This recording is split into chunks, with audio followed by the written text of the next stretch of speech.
Meus irmãos, muito boa noite. Cumprimento a igreja em nome do Senhor Jesus. Convido a igreja mesmo assentada a abrir a palavra do nosso Deus na carta aos Hebreus. Continuação, meus irmãos, da mensagem nesta carta, neste último capítulo. Estamos finalizando o livro depois de um longo período com a igreja de exposição nesta carta. Capítulo 13. Hoje eu quero ler com vocês dos versículos 7 até o versículo 17. Queremos deixar o último sermão, dos versículos 18 a 25, para uma próxima oportunidade quando aqui estivermos. Então hoje eu quero me ater e esticar aqui a mensagem dos versículos 7 a 17. Todos acharam aí necessário você abrir a sua Bíblia ou ligar para acompanhar a leitura do texto e posteriormente a mensagem. Então, depois de lido o texto, deixa a Bíblia aberta, porque a mensagem se dará daqui do texto que eu vou ler. Diz assim a palavra do nosso Deus: lembrai-vos dos vossos guias, os quais vos pregaram a palavra de Deus, e considerando atentamente o fim da sua vida, imitai a fé que tiveram. Jesus Cristo, ontem e hoje, é o mesmo e o será para todo sempre. Não vos deixeis envolver por doutrinas várias e estranhas, porquanto o que vale é estar o coração confirmado com graça e não com alimentos, pois nunca tiveram proveito os que com isto se preocuparam. Possuímos um altar do qual não tem direito de comer os que ministram no tabernáculo, pois aqueles animais cujo sangue é trazido para dentro do santo dos santos pelo sumo sacerdote como oblação pelo pecado, têm o corpo queimado fora do acampamento. Por isso foi que também Jesus, para santificar o povo pelo seu próprio sangue, sofreu fora da porta. Saiamos, pois, a ele fora do arraial, levando o seu vitupério. Na verdade, não temos aqui cidade permanente, mas buscamos a que há de vir. Por meio de Jesus, pois, ofereçamos a Deus sempre sacrifício de louvor, que é o fruto de lábios que confessam o seu nome.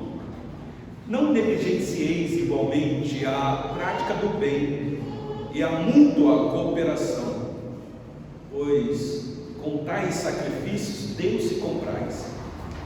Obedecei aos vossos guias e sede submissos para com eles, pois velam por vossa alma como quem deve prestar contas, para que façam isso com alegria e não gemendo, porque isso não aproveita a vós outros. Até aqui, meus irmãos, a leitura. Vamos ainda ter mais uma palavra de oração ao nosso Deus? Depois de ler o texto, precisamos, meus irmãos, da orientação do Espírito Santo para iluminar a nossa mente, para compreender o que aqui está registrado. Então vamos orar nesse momento. Senhor nosso Deus, nós bendizemos o Teu nome com os nossos lábios, através dos louvores que aqui nos foram conduzidos. Louvamos ao Senhor com os nossos lábios, orando ao Senhor, porque Tu és o Deus da nossa vida e não temos outro. E também louvamos ao Senhor com os nossos lábios, na proclamação da Tua santa palavra. Ó Deus, eu acabei de ler uma porção da palavra do Senhor neste texto. Texto que o Senhor permitiu ao Teu servo registrar no passado, com uma finalidade, com um propósito bem claro, ó Deus. E que esta palavra atravessou épocas e chegou até as nossas mãos. E aqui estamos na noite deste dia, em culto público ao Senhor. Pedimos-te, ó Deus, que assim como o Senhor agiu com poder e graça na vida dos teus filhos no passado, para compreender a revelação escrita quando a carta foi endereçada ao teu povo, hoje, ó Deus, pedimos-te que abençoa-nos aqui neste local, para que possamos também compreender esta vontade do Senhor revelada neste texto e colocá-la em prática, e sermos obedientes, ó Deus, aquilo que o Senhor requer de cada um de nós. Oro por mim, pelos meus queridos irmãos que estão aqui, e especialmente pelas nossas crianças, ó Deus, que aparentemente aos nossos olhos ainda não compreende claramente, ó Deus, o texto, compreende a mensagem, mas o Senhor também fala ao coração das crianças. Então pedimos ao Senhor que também essa mensagem alcance o coração das nossas crianças. Assim eu oro ao Senhor, em nome do Senhor Jesus. Amém. Como eu disse, essa carta está chegando ao final, uma carta bem prática. Semana passada nós fizemos uma exposição dos versículos de 1 a 6 e nós terminamos com aquela palavra de consolo, de conforto para a igreja, que o Senhor Deus está dizendo: eu sou o Senhor de vocês, então vocês não têm outro, então me tenham como auxílio, porque eu jamais vou abandonar vocês, nunca eu vou deixar vocês. Então aquilo confortou o nosso coração, porque saber que nós temos um Deus que não nos abandona, que não nos deixa, é uma maravilha, porque nós como seres humanos podemos deixar o outro com muita facilidade. Os relacionamentos são quebrados com muita facilidade, é só alguém não fazer aquilo que a gente não gosta. Nós temos dificuldade de permanecer num relacionamento, nós sabemos disso, meus irmãos. Tanto é que o autor disse que o amor fraternal tem que ser constante, porque existe uma dificuldade de amar com constância, então tem que haver um esforço. Então o autor consolou o nosso coração.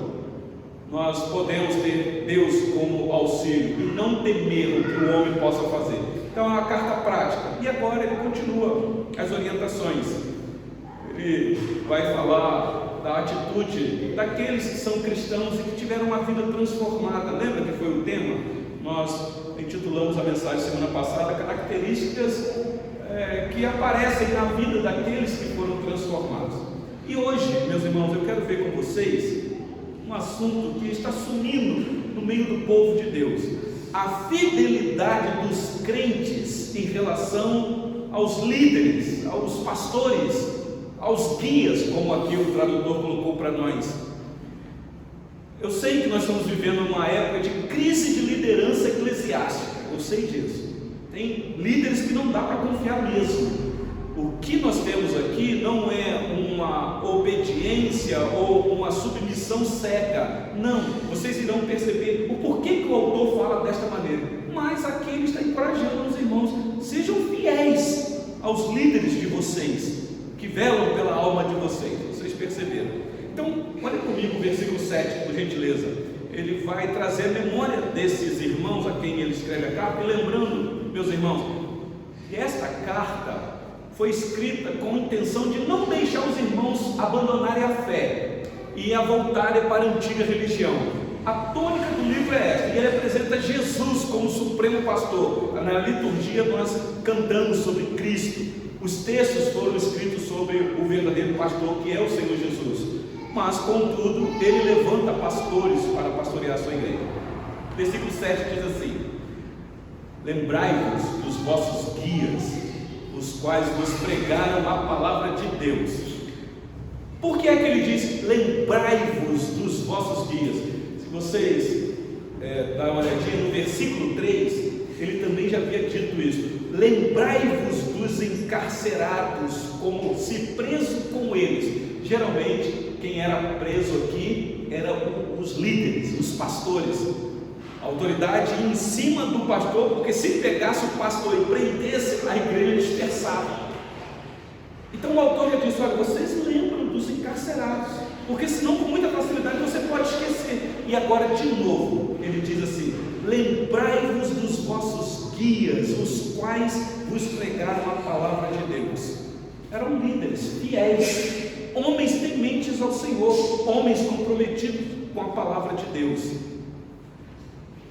Por que isso é importante a gente ouvir hoje, meus irmãos? Nós temos uma tendência de esquecer o bem que recebemos de pessoas de Deus que passaram pela nossa vida. Eu não sei, talvez aqui nesta noite, você que já teve outros pastores e que foram bênçãos na vida de vocês, e às vezes se esquece. Homens e mulheres que Deus levantou para ser bênção na nossa vida.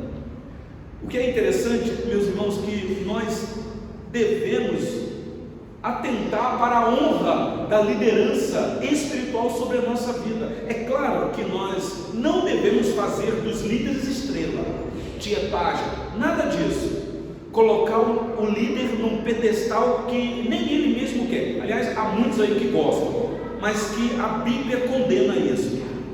Mas, meus irmãos, nós devemos honrar sim aqueles que são fiéis. A Bíblia traz esta recomendação, não só orar, mas lembrar deles.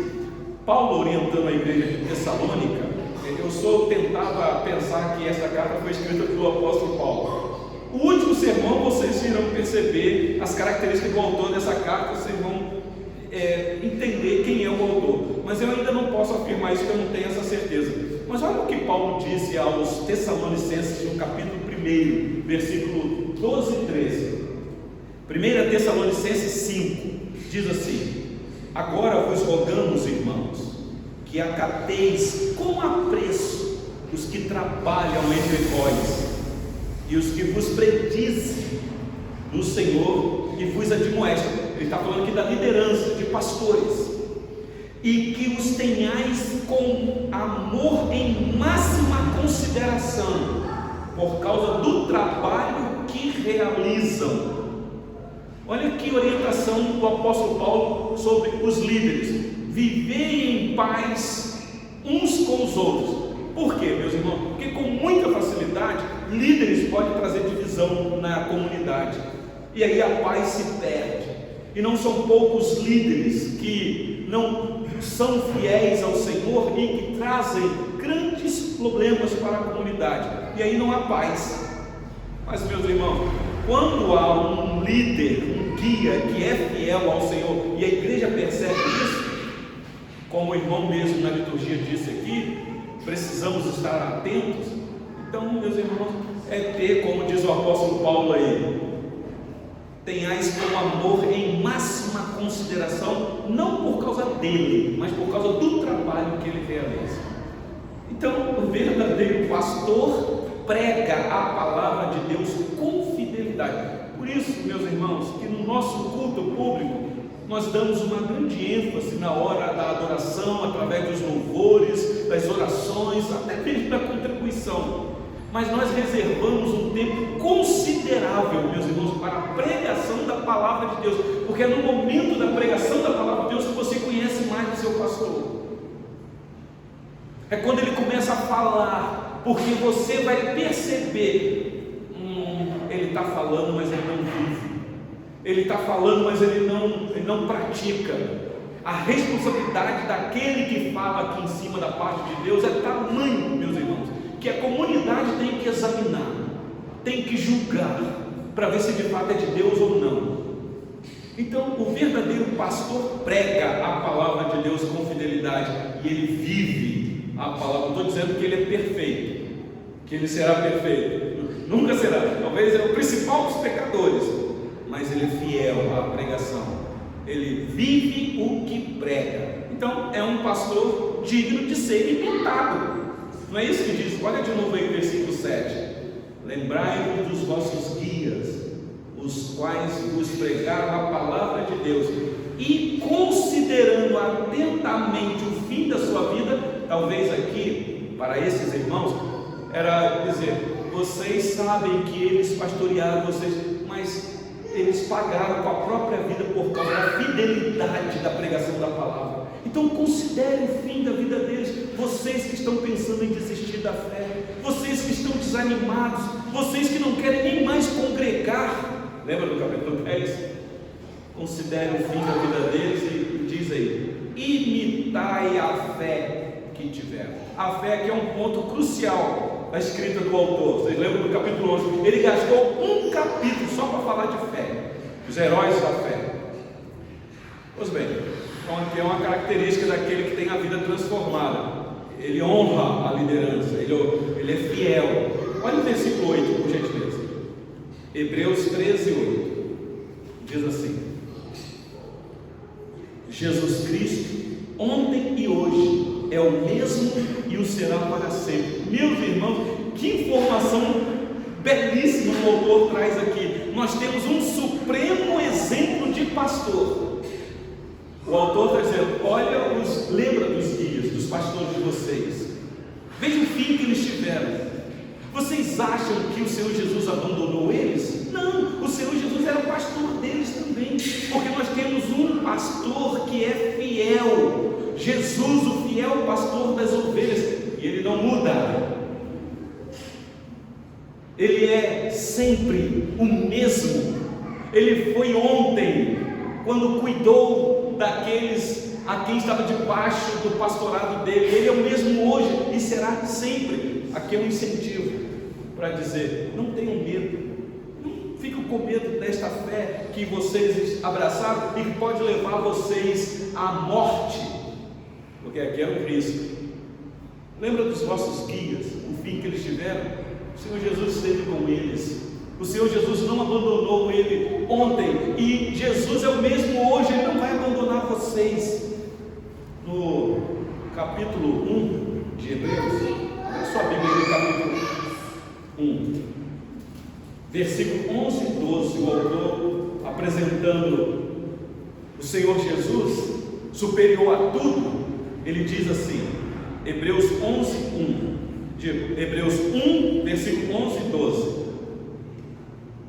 eles perecerão, tu porém, está falando de Jesus aqui, do Senhor Jesus Cristo, permaneces, sim, todos eles envelhecerão qual veste, também qual manto os enrolarás, e com vestes serão igualmente mudados.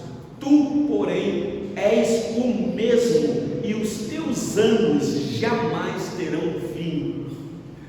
Eternidade aqui, característica, meus irmãos, é aqui que nós entendemos, nossa mente nesse momento entra em parafuso, por assim dizer. Aqui é que você vê este homem chamado Jesus, mas nele esta característica só de Deus, a imutabilidade. Ele não muda, meus irmãos. É aqui que nós entendemos, vemos que é o Deus encarnado. Ele é sempre o mesmo. Jesus, o bom pastor, o grande e supremo pastor da igreja. Então por que é que vocês querem abandonar a fé? Diz o autor aqui. Lembra dos vossos guias, como eles enfrentaram, eles não recuaram, homens de fé e de fidelidade. Imitai-os, porque Jesus, o supremo pastor, é o mesmo ontem, hoje e será para sempre. Versículo 9 de Hebreus 13, por gentileza.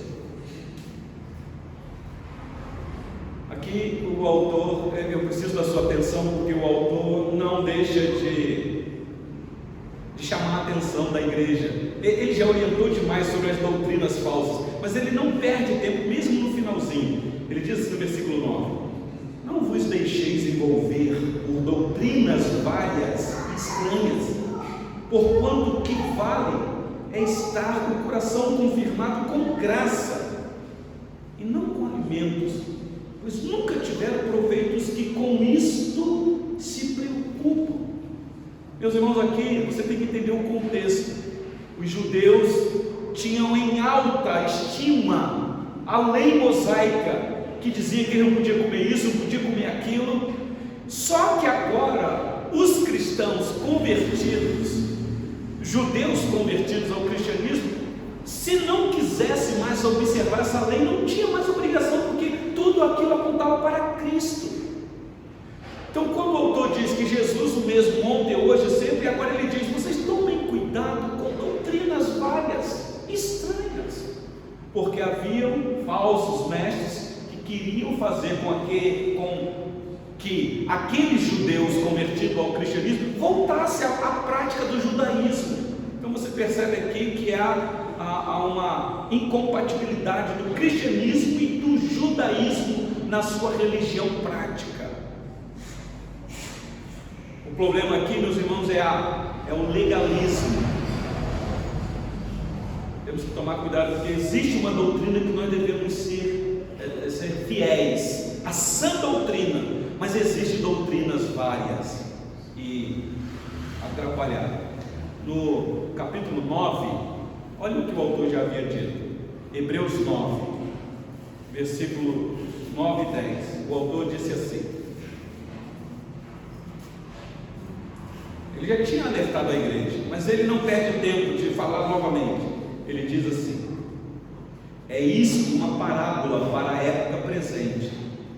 Segundo esta, se oferece tanto dons como sacrifícios, embora estes, no tocante à consciência, sejam ineficazes para aperfeiçoar aquele que presta culto. E olha o versículo 10: os quais não passam de ordenanças da carne, baseadas somente em comida e bebidas, e diversas ablações impostas até o tempo oportuno de reforma. Então, o autor já tinha alertado a igreja: vocês vão ficar agarrados nesse sistema de que não pode comer isso, não pode comer aquilo? E a graça de Deus, que veio sendo trazida por Cristo? De fato, meus irmãos, as leis dietéticas do Antigo Testamento nos impressionam como se fossem espirituais mesmo. Até hoje tem religião que abraça essas dietas como se fossem espirituais. Eu não tenho problema nenhum com dieta, com questão de saúde. Se for por isso, tranquilo. Mas colocou questões espirituais, bom, aí as Escrituras nos dizem outras coisas. Mas são apenas sombra, meus irmãos, tudo aquilo, da realidade de Cristo. Tudo. Colossenses capítulo 2, versículo 16, havia o mesmo problema lá. Aí o apóstolo Paulo vai recomendar aquela igreja. Ele diz assim, versículos 16 e 17: ninguém, pois, vos julgue por causa de comida e bebida, ou dia de festa, ou lua nova, ou sábados, porque tudo isso tem sido sombra das coisas que haviam de vir, porém o corpo é de Cristo.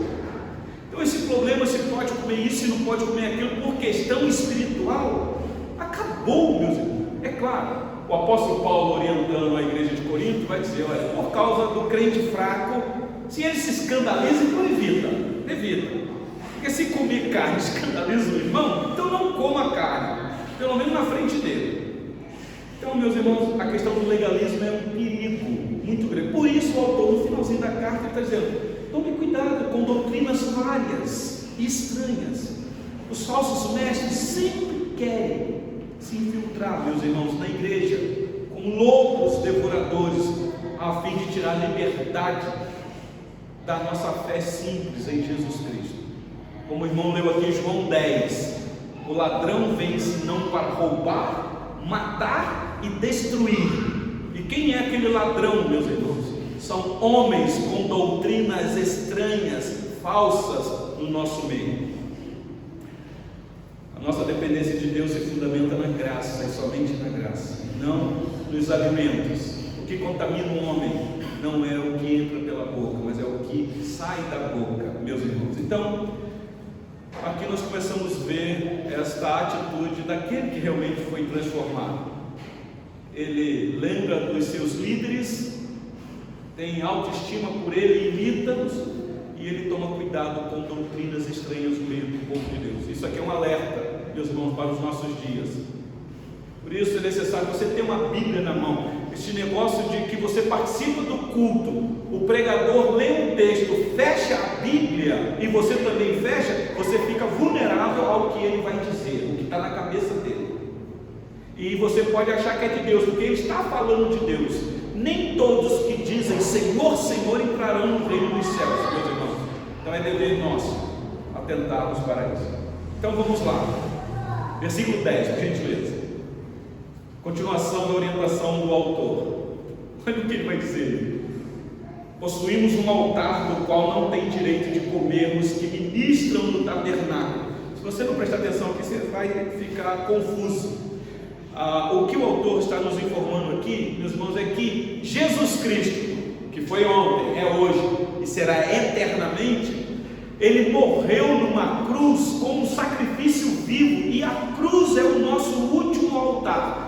Para esses irmãos aqui que ainda estavam pensando que tinha outros altares, lá no templo, porque o templo, eu quero crer que o templo ainda existia, os sacerdotes ainda ministravam lá no templo ou num tabernáculo fora da cidade e sacrificavam os animais. O autor está dizendo, isso tudo passou com a vida de Cristo. O último sacrifício foi a cruz, o Gólgota. Nós já falamos aqui, trouxemos uma imagem para vocês, está no outro sermão aí. No Antigo Testamento havia 2 altares, no tabernáculo e até no templo. O altar de bronze, quando você entrava no pátio, que era chamado altar do sacrifício, e mais adentro do tabernáculo do templo havia um outro altar, e esse de ouro, é o altar do incenso. Mas, meus irmãos, agora o autor está dizendo para nós, no Novo Testamento existe um outro altar, que não é humano, é um altar espiritual, não é um altar feito de bronze e de ouro, mas um altar que teve uma carne dilacerada, rasgada, um sangue vertido de um homem, que é Jesus, é o que ele apresenta aqui. E é por meio de Jesus agora que nós oferecemos sacrifícios a Deus. Eu vou chegar lá, mas deixa eu só adiantar para vocês o versículo 15. Olha aí na sua Bíblia, o versículo 15. O autor diz assim: por meio de Jesus, pois ofereçamos a Deus sempre sacrifício de louvor, que é o fruto de lábios que confessam o seu nome. Daqui a pouco eu vou explicar esse versículo. Então é como ele dizendo para os judeus: vocês não precisam mais se preocupar com o animal e entregar ao sacerdote para ser sacrificado no altar, porque, eu vou usar esse termo com muito cuidado, o último animal de Deus já foi sangrado, o Cordeiro de Deus que tira o pecado do mundo, que é o Senhor Jesus. Então que tipo de sacrifício agora eu devo oferecer a Deus? Daqui a pouco eu explico para vocês. Olha comigo o versículo 11 e 12. Pois aqueles animais cujo sangue é trazido para dentro do santo dos santos, pelo sumo sacerdote, como oblação aqui é oferta ou oferenda pelo pecado, tem o corpo queimado fora do acampamento. Os judeus sabiam disso daqui. Eles matavam o animal lá dentro do templo, derramavam o sangue, mas aquele corpo tinha que ser levado para fora do acampamento, do arraial, do tabernáculo, e ser queimado lá distante, queimada aquela carne. Versículo 12. Por isso, o autor faz uma aplicação, foi que também Jesus, para santificar o povo, pelo seu próprio sangue, sofreu fora da porta. Que porta é essa daqui? O judeu ia entender, fora dos portais da cidade de Jerusalém, dos muros de Jerusalém. Meus irmãos, não foi isso que aconteceu? Ele foi sentenciado lá dentro, mas botaram uma madeira maldita nas costas dele e chicotada no lombo dele, e ele saindo da cidade, saiu pela porta e subiu um monte. O Senhor Jesus não foi morto dentro da cidade de Jerusalém, ele foi morto fora. Olha o que o autor faz aqui agora. Meus irmãos, é só aqui que nós temos essa informação. Se o autor não falasse aqui, a gente jamais ia imaginar que aquele ato que o sumo sacerdote fazia no templo, no Santo dos Santos, do sacrifício do animal, e depois alguém levava o animal para ser queimado fora do arraial, era um tipo da morte de Cristo. Agora nós temos uma informação. Por isso é que ele morreu fora. Meus irmãos, o que permanece na tradição do judaísmo, ou quer voltar para lá, não tem parte nesse sacrifício do Senhor Jesus. Preste atenção nesse detalhe. Para que nós nos tornemos participantes daquele sacrifício, há quase 2000 anos, devemos sair do arraial. Preste atenção no que o autor está dizendo. Ele está dizendo para esses judeus: se vocês quiserem voltar para a antiga aliança, é uma perdição para vocês, porque é totalmente ao contrário, porque já havia um símbolo ou um tipo de que Cristo iria sair fora da cidade. É um símbolo dizendo o seguinte: saia do sistema judaico, judaísmo. Acabou. A fé de vocês não está dentro da cidade, está fora, no sacrifício final de Deus. É isso que nos diz o versículo 13. Veja se não é isso. O versículo 13: saiamos, pois, a ele fora do arraial, levando o seu vitupério. Vitupério aqui é a sua vergonha, o seu horror, o seu vexame, porque foi isso mesmo que aconteceu. O Senhor Jesus saiu da cidade, meus irmãos, debaixo de lincha, quase que linchamento, as pessoas zombando dele. Claro, tinha os discípulos lá chorando, a mãe dele, mas a maioria do povo que pediu a crucificação dele, se alegrando com aquilo. Que vergonha, que vexame. O autor está dizendo: saia desse sistema aí, levando o horror que o teu Salvador, este que é o mesmo ontem, hoje, será eternamente. Os que quiserem partilhar da verdadeira oferta pelo pecado, meus irmãos, deve abandonar a antiga religião. Lembra que quando nós fizemos uma exposição dos heróis da fé, Hebreus 11, 26, sobre Moisés, o autor nos informa que Moisés, e é só aqui que a gente tem essa informação, considerou o próprio de Cristo, ou seja, o seu vitupério, a sua vergonha, por maior riqueza do que os tesouros do Egito. Então nós temos exemplo de pessoas que nem viram o Senhor Jesus fisicamente, que considerou aquele o próprio maior do que qualquer tesouro da terra. Por isso é que ele diz aí no versículo 14, o autor aos Hebreus, Hebreus 13, 14: na verdade, não temos aqui cidade permanente, mas buscamos a que há de vir. Meus irmãos, que coisa!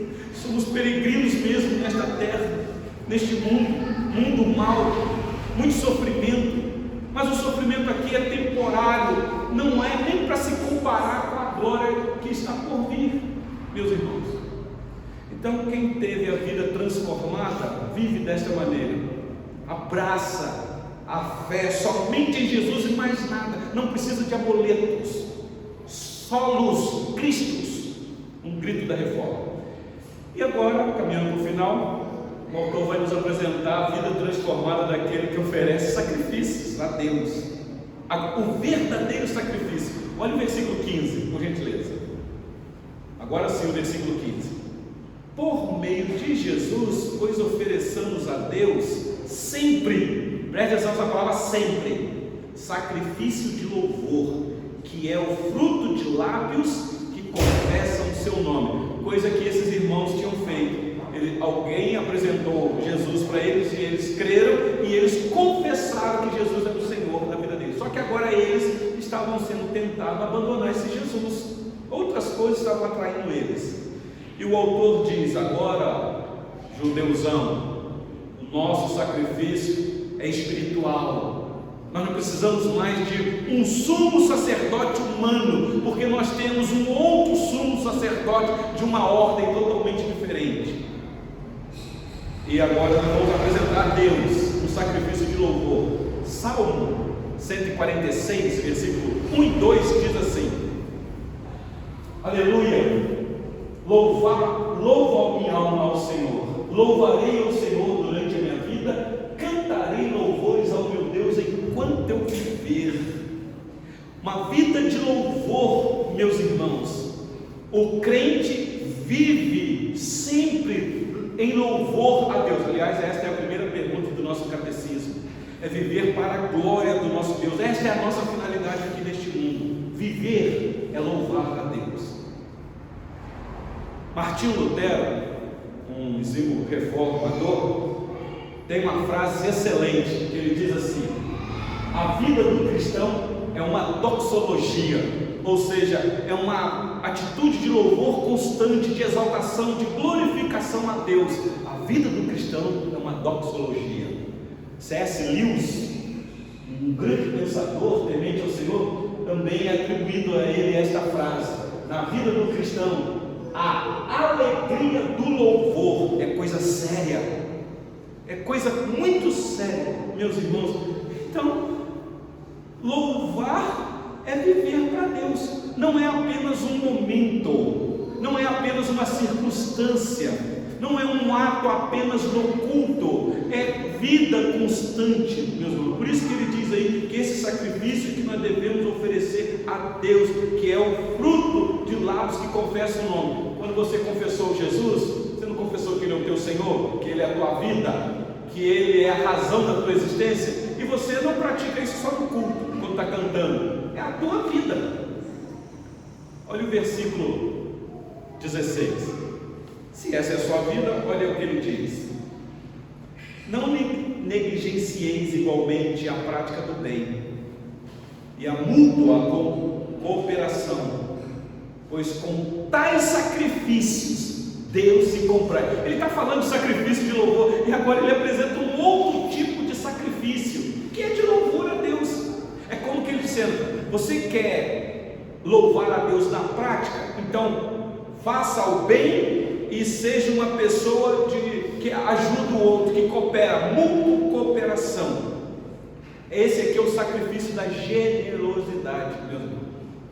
Coisa triste para a igreja é quando a igreja canta muito bem, são aqueles movimentos no meio do povo de Deus, saiu dali, acabou, não tem mais vida prática, não praticam o bem, praticam outras coisas. Meus irmãos, que nós não sejamos encontrados como hipócritas diante de Deus, que apenas louvam o Senhor de lábios, mas o coração está longe. O louvor dos lábios precisa ser confirmado com mãos generosas.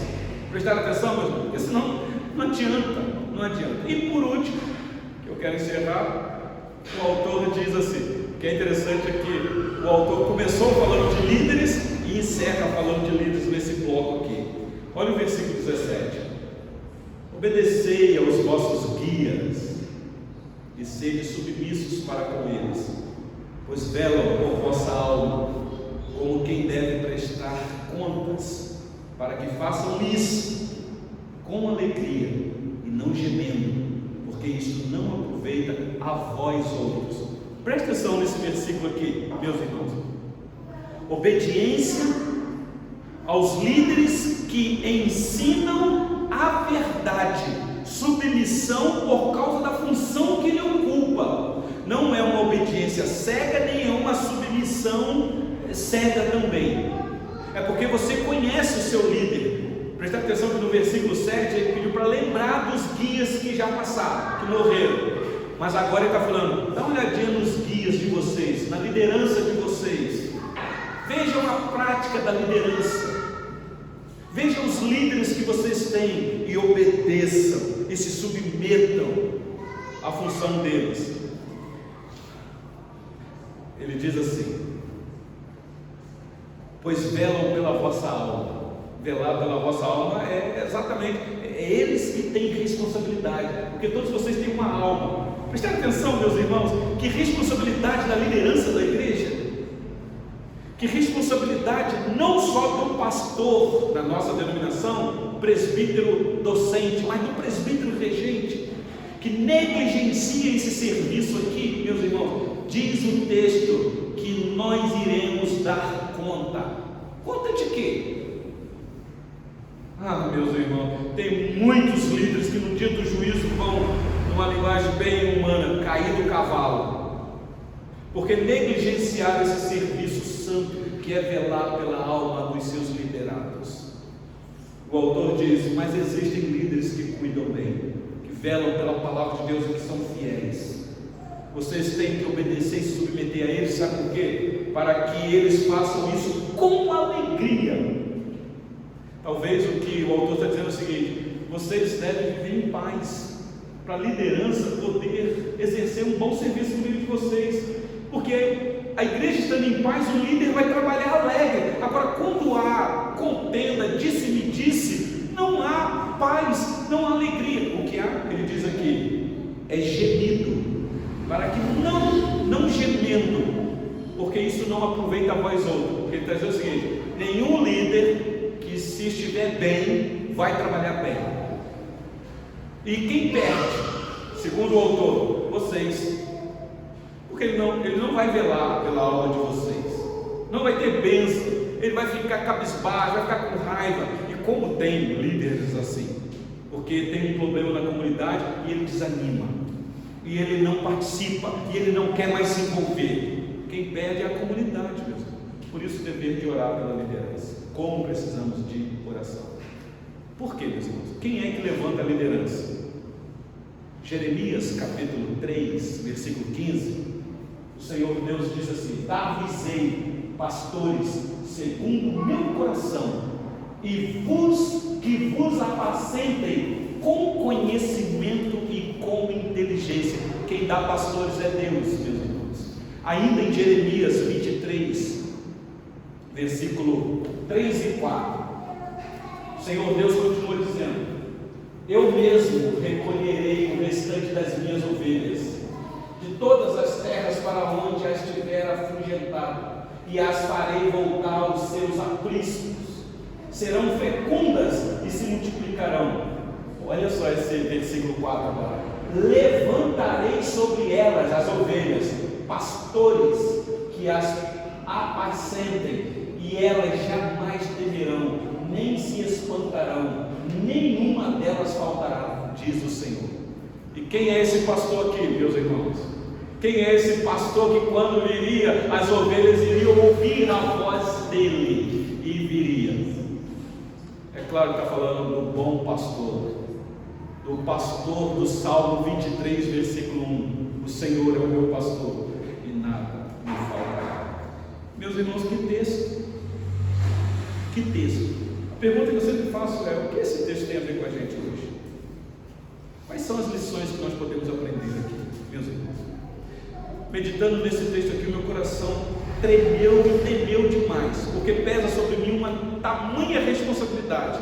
Eu não pedi para ser pastor de vocês, eu fui levantado por Deus para pastorear essa igreja, e é meu dever pastorear com zelo, com temor, de velar pela alma de vocês, não pelos recursos que essa igreja me dá, nada disso, eu preciso dos recursos, mas por causa da responsabilidade, meus irmãos, porque eu sei que está chegando o dia do juízo, e nesse dia eu vou ter que prestar conta de como eu cuidei das minhas ovelhas, de como eu agi, qual foi o tipo ou nível de fidelidade escriturística com as minhas ovelhas, se eu ensinei o que Deus diz ou se eu ensinei o que eu penso. O dever da igreja é de orar pela vida do pastor, dos presbíteros, dos diáconos, da liderança da igreja mesmo, para que vocês tenham uma liderança que seja uma liderança eficaz, uma liderança que cuida de vocês, que se preocupa com vocês, que está à disposição de vocês, uma liderança que ama vocês, uma liderança que se dá por vocês, não só em culto, mas na vida, porque esse é o verdadeiro sacrifício que é oferecido a Deus, de lábios que professam esse nome santo. Que Deus tenha compaixão de nós e nos abençoe, meus irmãos. Vamos entoar o hino de louvor ao nosso Deus. Convido a igreja a colocar sobre os pés. Nós temos um grande desafio na frente, meus irmãos, que é pregar o Santo Evangelho. O hino de número 289 do nosso hinário. Quem vai? Quem irá? Depois que você ouviu a mensagem, e agora? O que é que você faz?